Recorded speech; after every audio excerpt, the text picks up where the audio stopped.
Welcome back to the channel, everybody. Again, in the spirit of the last video, we are going back to Jetburn characters to check out in the AOT3 meta. As always, we got to check out Toga 3, one of my favorite characters for the past year or so. Whenever Jetburn came out, which was a while ago. But yeah, let's see what she's gained out of AOT3. This is a Death Symbol deck with some Chaos and Life Attune cards because, you know, that's the cool things to do. Everyone knows what Toga 3 does. She's 628. She gets to commit on response. Commit your rival chooses a foundation to commit after you play weapon attack. Enhance, if this is the first attack you've played this turn, it gets +3 speed and 2 damage. And then response, once per turn, after your attack deals damage, you may add 1 card from your discard pile to your momentum. And that will go in face up if the card has a face up momentum effect. So. As always, we always sort by difficulty, and we're going to start off with Twirling Needle. 4 difficulty, 3 check, 3 high for 4, 1 mid block. Has a static. This is always considered the first attack you played this turn. And then Enhance, if this attack deals damage, your next attack gets +2 speed. This is a great bridge move that we keep carrying Toga stats over. And then if it hits, it makes our next move even harder. Next up, Instant Shining Flash. 4 difficulty, 3 check, 1 low block. Enhance, flip, foundation, we get -1 difficulty to the next card we play, which helps us because we are a string deck and we have to be able to limit costs on our cards as much as possible. We are trying to string 3 to 4 moves a turn if we can. 2 copies of Hanji's Thunder Spear Strike, 4 difficulty, 3 check, 4 low 4, 2 low block, powerful 3, which is awesome, ranged weapon. If you have 10 or less health, this attack gets -1 difficulty, which is amazing in late game. If a foundation has been destroyed this turn, this attack gets +2 speed and +1 damage. I was a big fan of Gouging Needle in previous builds of Toga 3. Unfortunately, better attacks have come out to take its slot. This is one of them. This serves as like the powerful 3 button that we need at the end of a chain to like nuke our opponent from the skies, and it's also just a really good statted attack. If it's our first move, it's a 7 low for 6. If we, let's say we def maneuver, so it's a 8 low for 7, and then the static will trigger, it becomes a 10 low for 8. It just becomes a fast move that it's always usually going to hit. Venom Fang Dagger, 4 difficulty, 3 check, 2 low block, 3 low 3. Response, after this attack deals damage, your next weapon attack gets X damage. X equals the attack's damage. So yeah, this just carries big wombo combo stats. So if you want to lead with this, like it becomes a 6 low for 5. Then if it hits, you transfer 5 damage over to the next move. And if it's another Venom Fang Dagger, and if we're able, and say they don't have a low block, oh man, they're dying. Of course, Sweeping Daggers is the whole reason why we're playing Death. 4 low, 1 mid. 4 difficulty, 3 check, 1 mid block, 5 mid for 4. Blitz, remove an attack from our rival's discard pile. This attack gains all abilities, keywords, and keyword ratings printed on that card. And then Blitz, card with dagger or daggers in its name. We remove 1 from a discard pile. We burn our rival 1.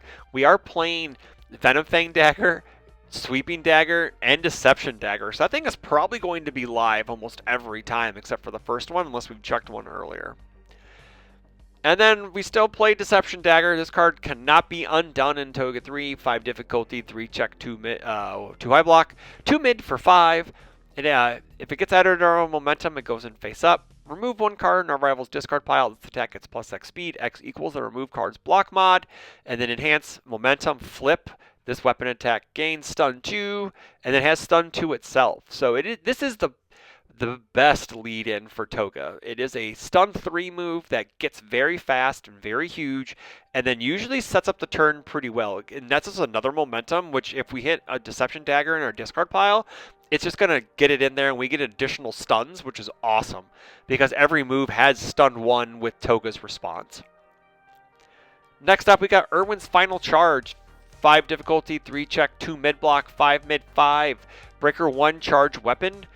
Blitz, sacrifice any number of foundations. This attack gets 1 damage for each each foundation you've sacrificed this way.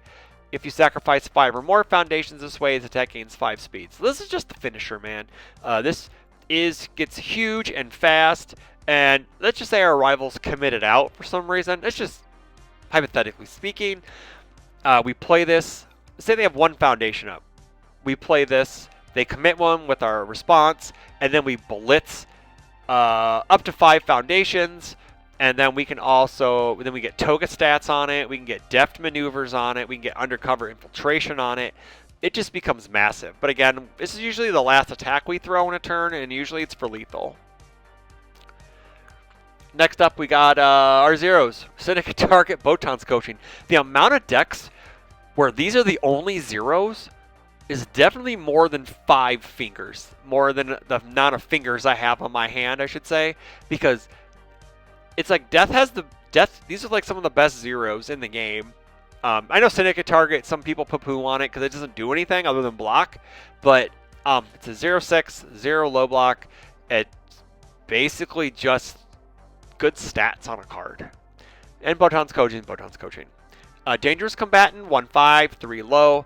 Flip if our rival has more foundation, has more committed than ready, we draw a card. So it's a much needed draw for the deck. Speaking of draw, Horrifying Realization. We got Desperate Plea to build in like our cool cards, so like it gives us a way to clear the card pool on defense, and to if our rival aggresses into us and we're able to build cards, then attack on the backswing. It's usually pretty good. Inspiring Song, 1/6, 3 mid, gives us +1 or -1 to a player's check.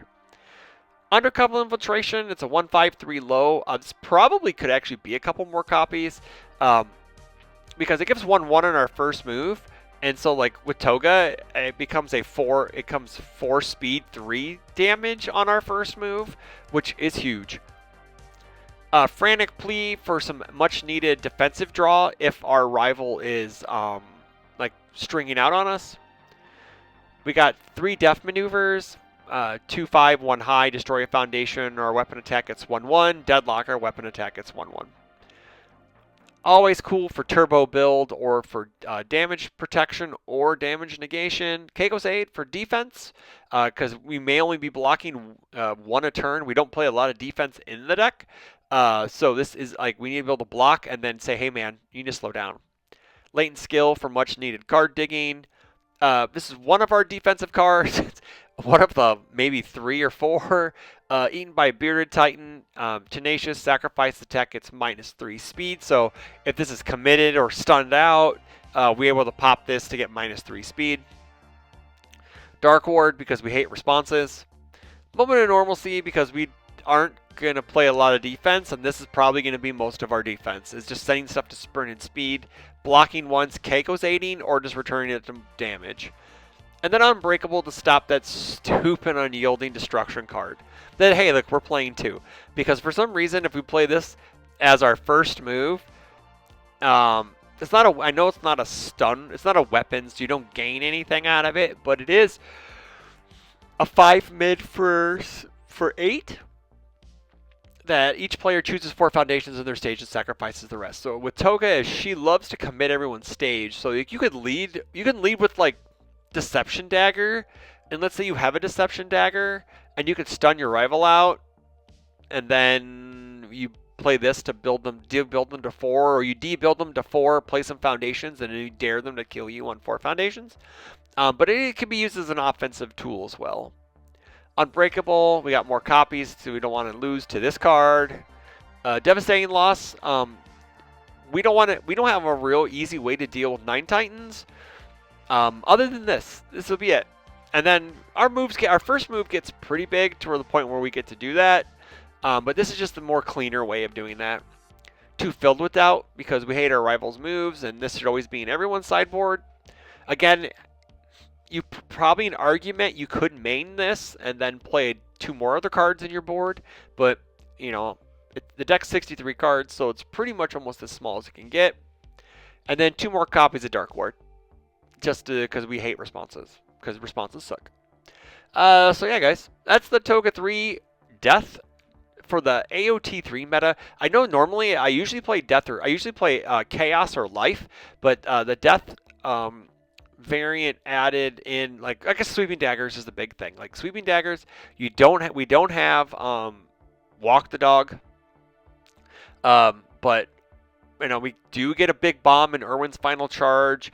Hanji's Thunder Spear Strike can be a bomb. Venom Fang Dagger makes any move after it a bomb if it hits. So, but yeah, man. Let me know what you think about the Toga deck down below.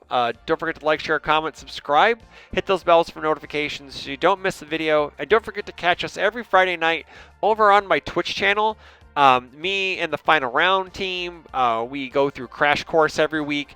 We rebranded the grind to Crash Course, thanks to Phil Birch. So yeah, we're just gonna run with it, man. It's gonna be called Crash Course from now on. So I hope you see you there on Friday. Hope you see you in chat on Fridays. And until then, take care.